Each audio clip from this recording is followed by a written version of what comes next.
and I'm so happy to bring on Helen Jane Peters. She is the Greater West Bloomfield Historical Society historian, as well as the membership committee chair. She is making sure that the Greater West Bloomfield Historical Society brings in new items and brings in all that rich history of Greater West Bloomfield.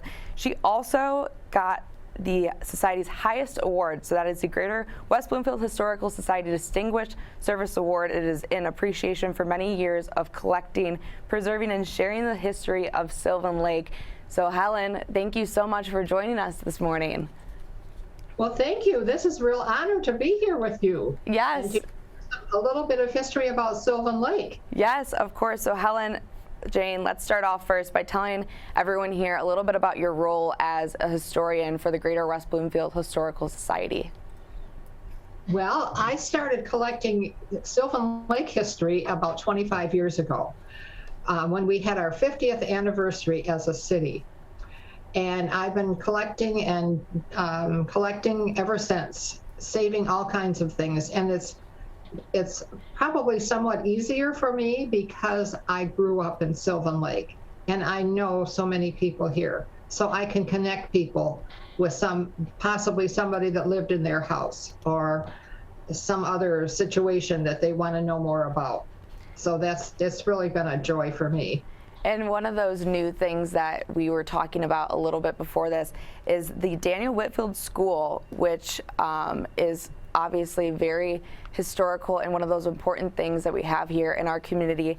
So can you talk a little bit about the Whitfield Cornerstone and those historical facts behind that and what it means to this community here?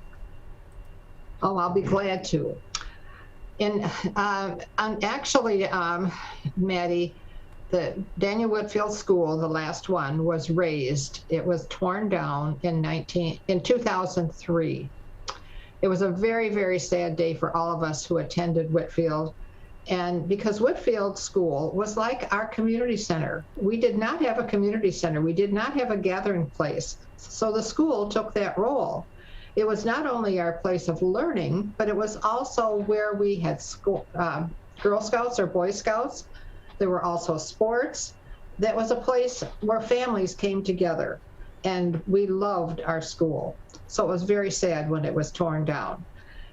But so the day that it was torn down, Mr. Chuck Johnson was the contractor to do the demolition, and he took the cornerstone away. And I said to him, that really belongs in Sylvan Lake. I had no idea that there was even anything in it. But about 4 years later, in 2007, Annalee Kennedy knew a lady, Jean Smith, who knew Mr. Johnson and made arrangements for the three of us to meet with him. And it was a big surprise to all of us, but he gave us the cornerstone and the contents. So I came home with all the items in that cornerstone. And this is one of them. There were 3 books like this one. This one has a record of the students in the school starting in 1851. There was also a Bible in there in the cornerstone, and a newspaper from 1929. Actually, the cornerstone, this is now the Oakland Press, but it was then the Daily Press from 1929. These were all in the cornerstone. And one of the neat things is that it had a list of all the teachers, the students in each grade, and other things like that. So what I have done is I have had all of these copied. And so we are going to put the copies into the cornerstone when we close it up sometime soon. And then there will be, the originals will be put in this gray box behind me. That's an archival box that will be placed at Sylvan Lake City Hall. And there will also be a copy at City Hall for people to read.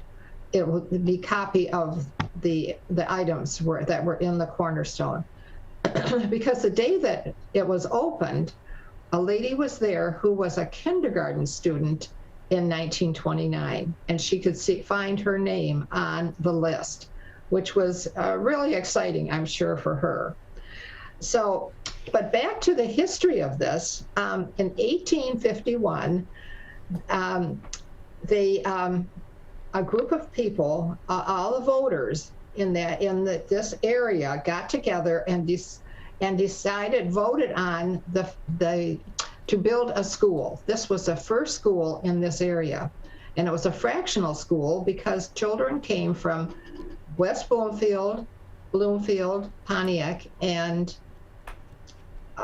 Waterford. They had to come to this area. So that's why they called it a fractional school. And it continued to be a fractional school until 1947 when they joined the Pontiac School District.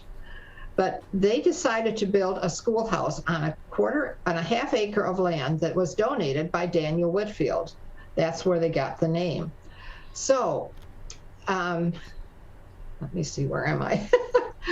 So they built the school, and it was to be 24 feet by 30 feet, painted white on the outside, but painted drab on the inside.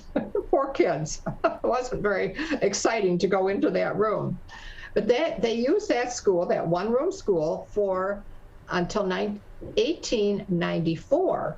Then they decided to build another school, a new school, because it was getting too small and too crowded.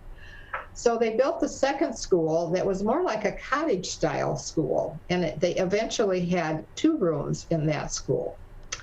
And then in 1926, they decided that one was too small, and they floated a bond for $75,000 to build the new Whitfield School. Do you want me to stop? No, that's perfect. That was amazing. And obviously the history is so important to those people in our community, especially those who have attended at Whitfield School and have their relatives teach there. Can you tell us a little bit about this cornerstone ceremony? I know that you guys don't have a date set yet, but for when you guys are going to be putting those papers and those items back into Sylvan Lake Town Hall. Well, the cornerstone has been placed in our Memorial Park, and I want to give all the credit to Mike Grasser. Mike was the one that went over to Mr. Johnson's business and picked up the cornerstone and brought it to Sylvan Lake, and then he dug a hole 3 feet deep so we could put cement in there so it would have a solid foundation. And then we used Whitfield bricks to build it up so that it's the height of a bench, so people can actually sit on it. So there's a copper box that fits inside, and that's where I will put all of these items, all these copies. And we're thinking that someday in the future, somebody's going to say, I wonder if there's anything in that. So we'll see. I hope so, because they'll be surprised to see what really is inside the box. Yes, and obviously it was very great that you guys were gifted these and able to talk to the person who gave them to you and look through those. I feel like, you know, you love that type of stuff where you can see all those names and the teachers and that newspaper. That newspaper looked amazing. It was so pretty well kept for the time that it's been in there. Yes, everything was so well kept. It was a little fuzzy, and I'm not sure what that was from, but anyway, everything was in very, very good condition.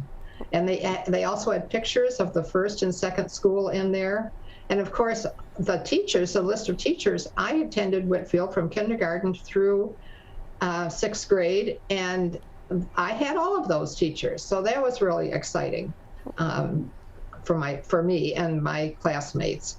Yes, amazing. Well, thank you so much for joining us, Helen Jane, and we'll be sure to keep tabs on that ceremony and share it with our viewers when that happens. Great. Thank you so much. Yes, thank you for talking with us this morning.